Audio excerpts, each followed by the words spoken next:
Tuluyan na pong pumasok sa loob ng Philippine Area of Responsibility ang binabantayang bagyo sa Pacific Ocean at may local name na Christine ng Pag-asa.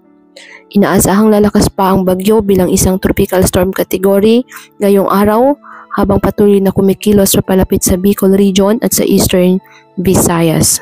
Taglay ngayon ng bagyo ang lakas ng hangin na 55 km per hour malapit sa sentro at pagbungsong 70 km per hour.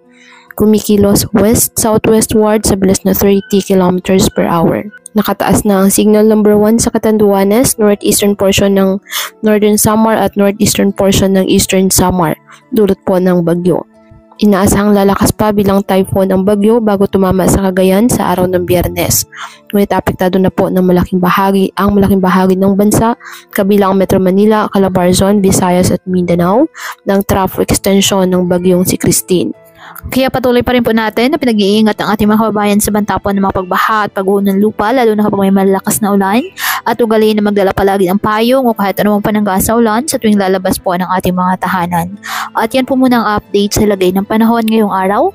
Muli patuloy po tayo na mag-ingat at palaging tandaan, God loves you. Stay safe and God bless.